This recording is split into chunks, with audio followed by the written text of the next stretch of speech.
Minha avó me visitou e perguntou dos R$ 3.000 mensais que ela mandava. Eu disse, que dinheiro? Nunca recebi nada. A minha família na mesa ficou em completo silêncio. O barulho dos talheres parou.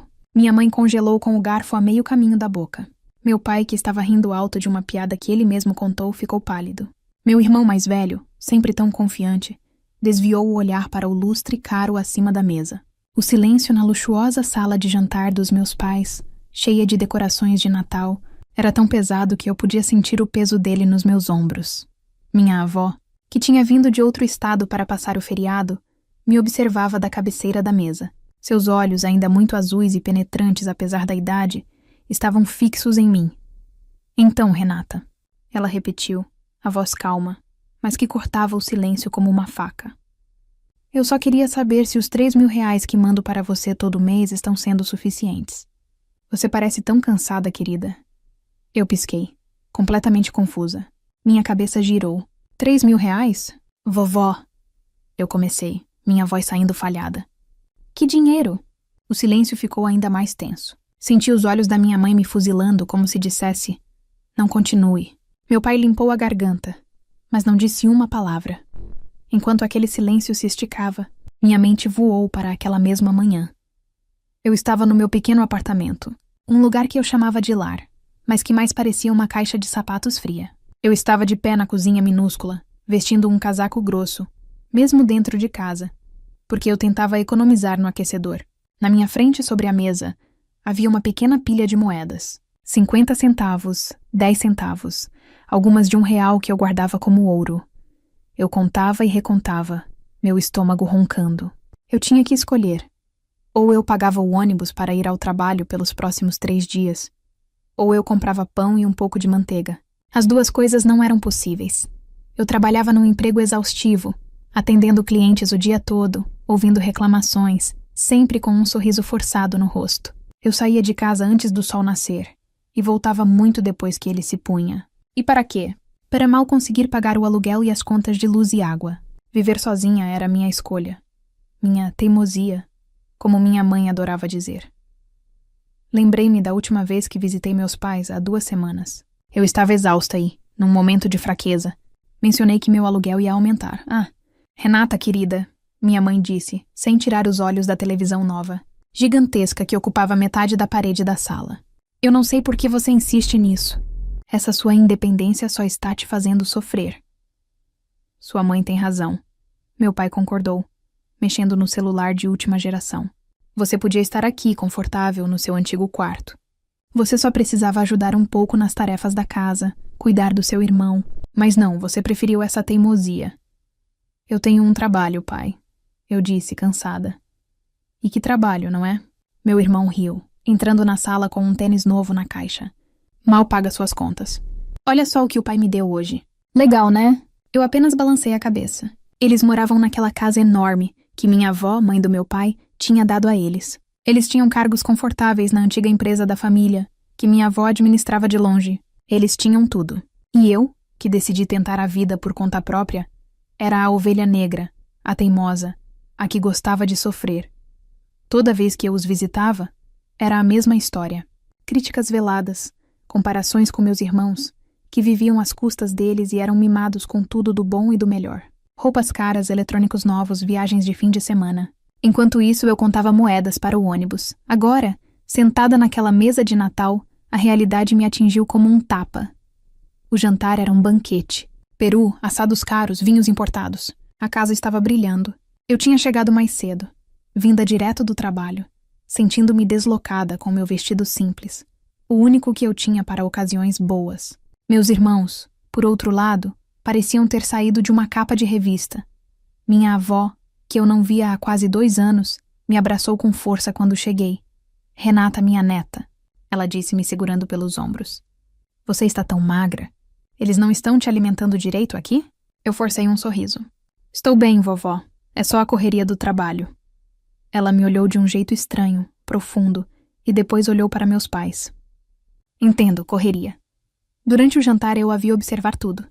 Ela observou meu pai se gabar de uma reforma que fez na casa. Observou minha mãe exibir um colar novo. Observou meu irmão falar sobre o carro que ele esperava ganhar. E então, ela soltou a bomba. R$ 3.000. Todo mês. Para você, Renata. Eu voltei ao presente. O peru no meu prato parecia ter virado cinzas. Olhei diretamente para minha avó. Vovó, eu disse, minha voz tremendo, mas ganhando força. Eu juro pela minha vida. Eu nunca recebi um centavo. Eu não sabia de dinheiro nenhum. Minha avó não tirou os olhos de mim. Ela parecia procurar qualquer sinal de mentira. Eu acredito em você, querida. Ela disse finalmente. Então, lentamente, ela virou a cabeça. Seu olhar, antes preocupado comigo, agora era frio como gelo. Ela olhou para meu pai, que estava suando, apesar do ar-condicionado. Então, ela disse, a voz subindo um tom. Se a Renata não recebeu, onde está o dinheiro? O silêncio que se seguiu à minha pergunta. Que dinheiro? Foi a coisa mais alta que eu já ouvi.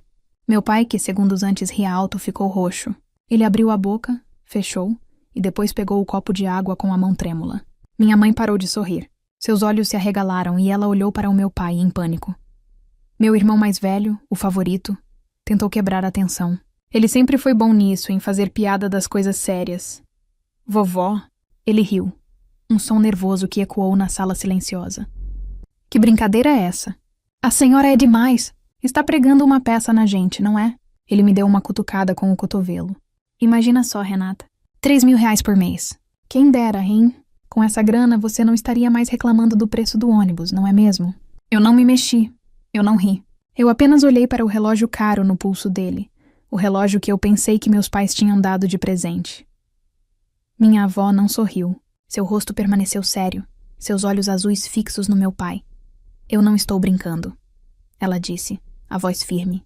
E eu não gosto que me chamem de mentirosa na minha própria família. Ela se virou para mim e seu olhar se suavizou por um segundo. Minha querida, eu não queria que fosse assim. Eu não queria te expor na frente de todos. Eu só queria ter certeza de que você estava bem. Eu balancei a cabeça, as lágrimas começando a se formar nos meus olhos. Vovó, eu não estou entendendo. É simples, Renata, ela disse. E então olhou para meu pai novamente, e a frieza voltou. Desde que você me ligou há 2 anos, dizendo que ia se mudar para o seu apartamento, eu decidi te ajudar. Eu sei como um começo de vida é difícil. Eu disse ao seu pai que todo santo mês eu depositaria R$ 3.000 na conta dele, com uma instrução muito clara. O dinheiro era seu, Renata. Eu levei a mão à boca. R$ 3.000. Todo mês. Por 2 anos. Eu fiz as contas na minha cabeça. 24 meses. R$ 72.000. O número explodiu na minha mente. R$ 72.000. Eu pensei nas noites em que fui dormir com fome, porque meu salário tinha acabado. Pensei nos sapatos furados que eu usei no inverno passado, porque não podia comprar um novo.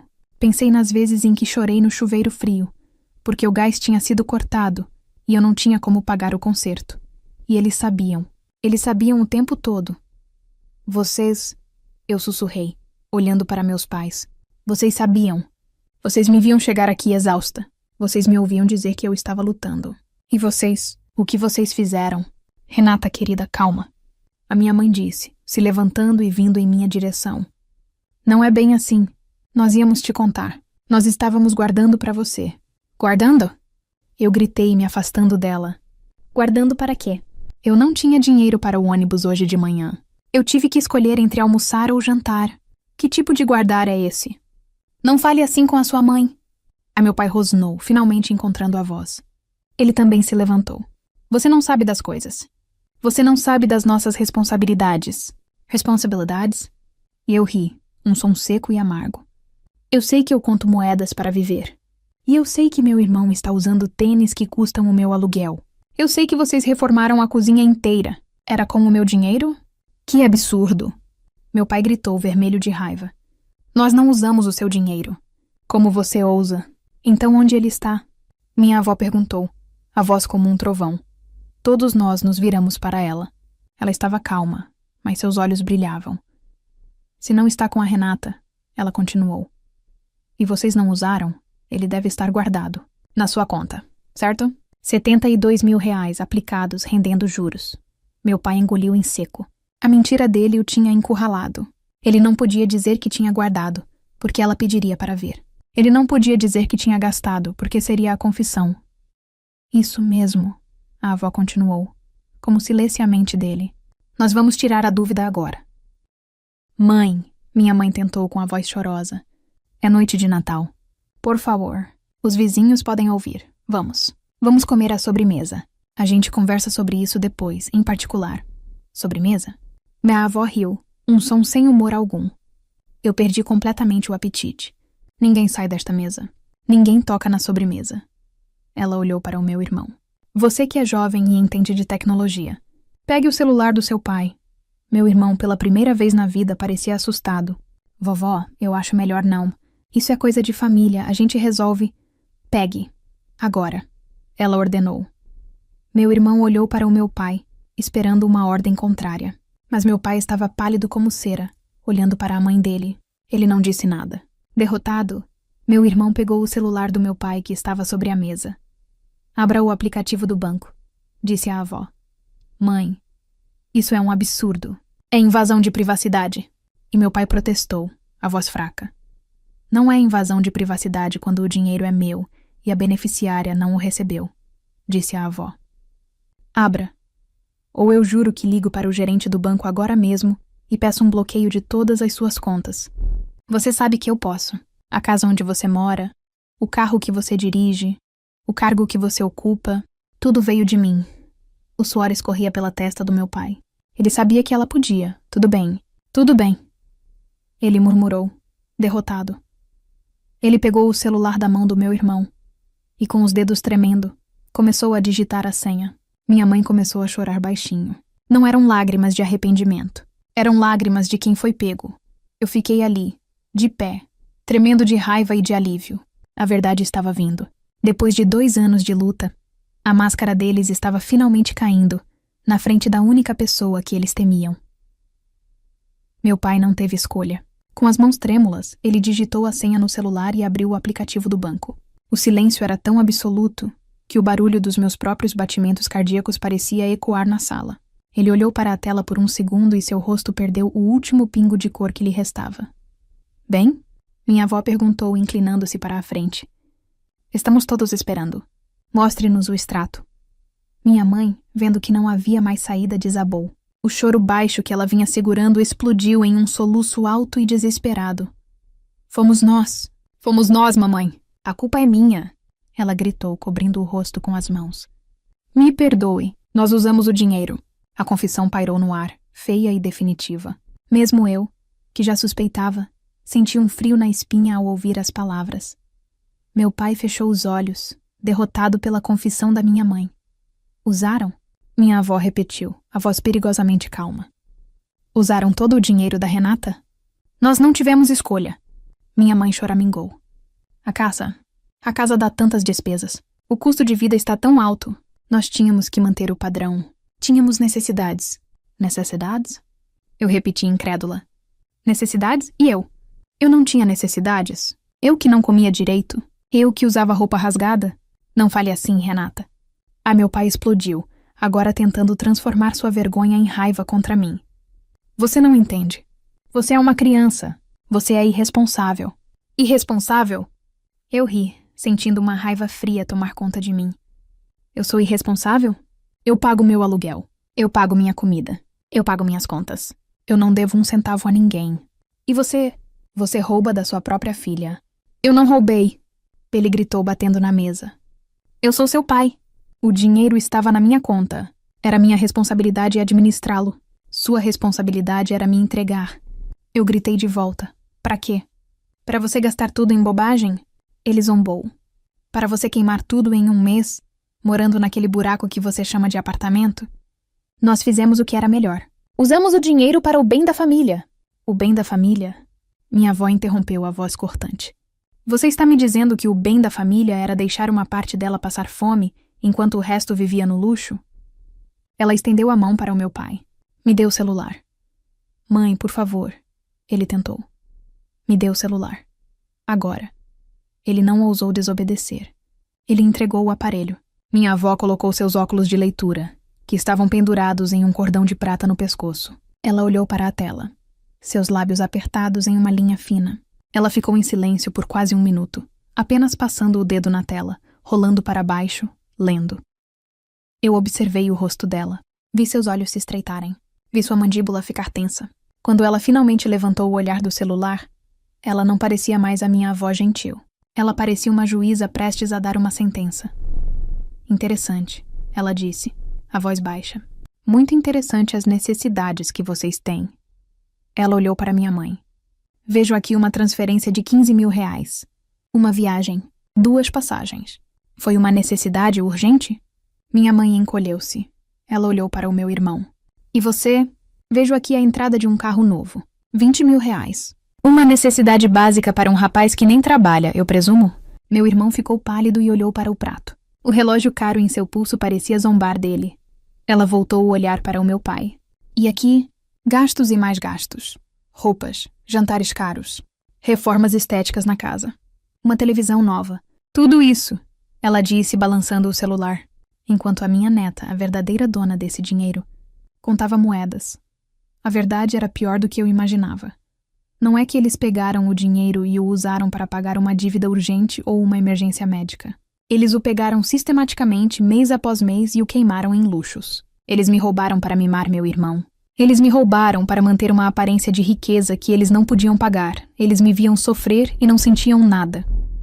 Vocês não só pegaram o dinheiro dela, minha avó continuou, a voz tremendo de raiva contida. Vocês a humilharam. Vocês a chamaram de teimosa por querer ser independente. Mas a verdade é que vocês queriam que ela sofresse. Vocês queriam que ela falhasse, para que ela voltasse rastejando para esta casa e vocês pudessem usá-la como empregada, enquanto gastavam o dinheiro que era dela por direito. Era isso. Era exatamente isso. Eu finalmente entendi tudo. Todas as críticas, todas as vezes que me disseram que eu não sabia viver, todas as vezes que diminuíram minhas pequenas conquistas. Não era preocupação de paz. Era culpa. Era uma tentativa de justificar o injustificável. Se eu fosse uma fracassada irresponsável, então, na cabeça distorcida deles, eles estavam certos em tomar o que era meu. Eu olhei para eles. Meu pai, minha mãe, meu irmão, minha família. As pessoas que deveriam me proteger. Como vocês puderam. Eu sussurrei. As lágrimas finalmente escorrendo quentes pelo meu rosto. Eu era sua filha. Eu sou sua irmã. Como vocês puderam dormir à noite, sabendo que eu estava passando por dificuldades, enquanto vocês gastavam o que era meu? Minha mãe tentou falar, mas apenas soluços saíam. Meu pai apenas me encarava. A raiva dele agora substituída por uma vergonha feia e vazia. Eu me senti completamente sozinha. Naquele momento, eu percebi que a família que eu pensei que tinha, na verdade, nunca existiu. Minha avó desligou a tela do celular e o colocou sobre a mesa com um baque surdo. O jantar acabou. Ela disse, Renata, querida, pegue seu casaco. Você não vai passar mais um segundo debaixo deste teto. Eu estava paralisada. Minhas pernas pareciam feitas de chumbo. A ordem da minha avó, pegue seu casaco, ecoou na sala, mas eu não conseguia me mover. Eu estava presa entre a vida inteira de mentiras que eles construíram e a verdade devastadora que tinha acabado de desmoronar sobre nós. Renata. Agora, minha avó disse novamente, desta vez com uma gentileza firme. Isso me quebrou o transe.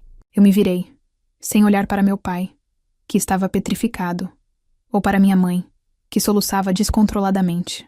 Caminhei até a entrada, peguei meu casaco fino, o mesmo que mal me protegia do frio no ponto de ônibus, e o vesti. Mãe, por favor! E meu pai finalmente gritou, o pânico em sua voz. É noite de Natal. O que os vizinhos vão pensar? Você não pode simplesmente levá-la. Minha avó se virou para ele na porta da frente. Seu rosto estava duro. O que os vizinhos pensam é o seu único problema, não o que você fez. Ela perguntou. Você deveria ter pensado nisso antes de roubar sua filha. Você deveria ter pensado nisso toda vez que comprou um luxo com o dinheiro dela. Ela abriu a porta. O ar frio da noite entrou, fazendo as decorações brilhantes da árvore de Natal parecerem falsas e geladas.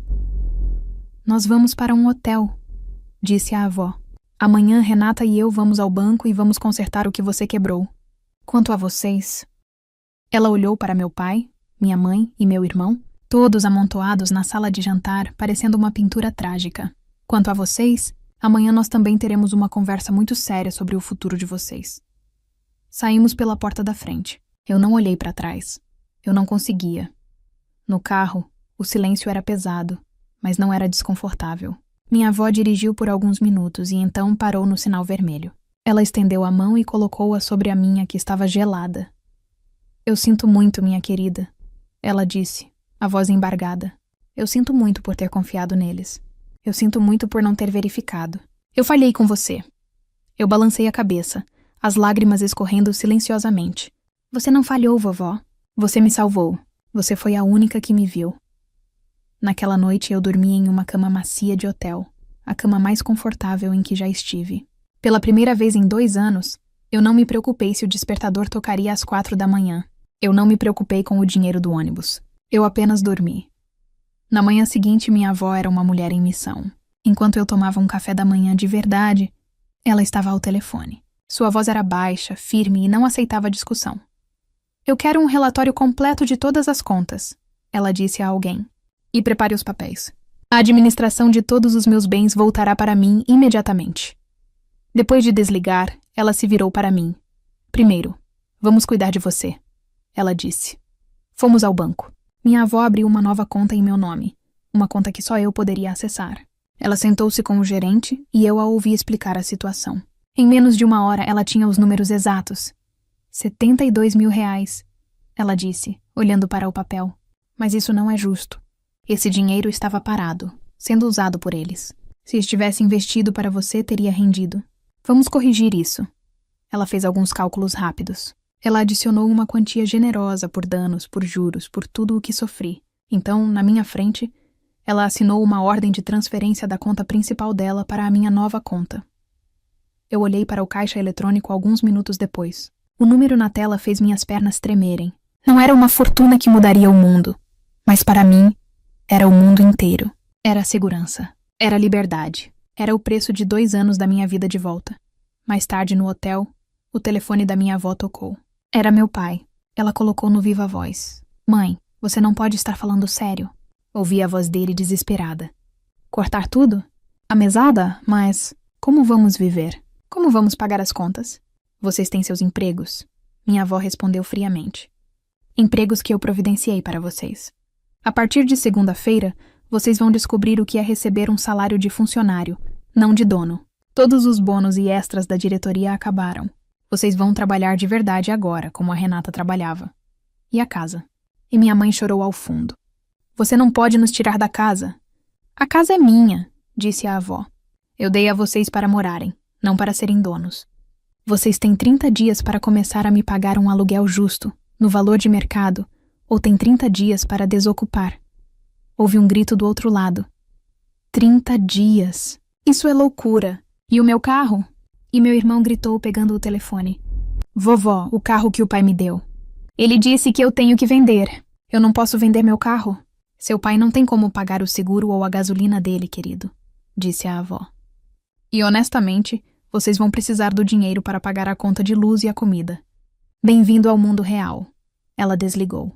Eu fiquei olhando para ela, atônita. Em menos de 24 horas, ela havia desmantelado o castelo de cartas deles. Nas semanas seguintes, minha vida mudou completamente. A primeira coisa que fiz foi pedir demissão do meu emprego exaustivo.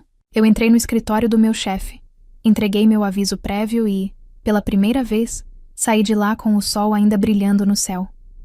Usei o dinheiro para alugar um apartamento novo. Não era um palácio, mas era em um bairro seguro. Tinha janelas grandes que deixavam o sol entrar. E eu podia ligar o aquecedor sem medo. Meu irmão me ligou mais uma vez. Alguns dias depois, sua voz era irreconhecível. Renata, por favor. Você tem que falar com a vovó. O pai e a mãe estão brigando sem parar. Eles venderam o meu carro, para pagar o cartão de crédito. Você está com aquele dinheiro todo. Você não pode ajudar sua família? Eu respirei fundo. A antiga Renata, a que se sentia culpada, teria cedido. Mas eu não era mais ela. Eu não posso, eu disse com a voz calma. Eu passei 2 anos sendo sua família. Eu passei 2 anos passando necessidade enquanto vocês viviam no luxo às minhas custas. Agora, vocês só estão tendo um gostinho da vida que vocês me deram. Por favor, não me ligue mais. Eu desliguei o telefone. Hoje, 6 meses depois, minha vida é outra. Eu me matriculei na faculdade, em período integral. Eu estudo o que amo. Minha avó voltou para seu estado, mas nos falamos todos os dias. Ela é minha verdadeira família. Eu não soube muito sobre eles. Ouvi dizer que meu pai e minha mãe estão realmente trabalhando duro pela primeira vez na vida. Ouvi dizer que meu irmão teve que arrumar um emprego para pagar suas próprias contas. Eu não sinto alegria pelo sofrimento deles, mas também não sinto pena. Sinto apenas alívio. Eu estava sentada na pequena varanda do meu apartamento, lendo um livro para a aula, quando meu telefone tocou. Era minha avó. Oi, vovó. Oi, minha querida. Só ligando para dizer boa noite. Você está bem? Precisa de alguma coisa? Eu sorri, olhando o sol se pôr. Não, vovó. Eu estou ótima. Eu tenho tudo o que preciso, e era verdade. Pela primeira vez na minha vida, eu tinha tudo. Eu tinha paz.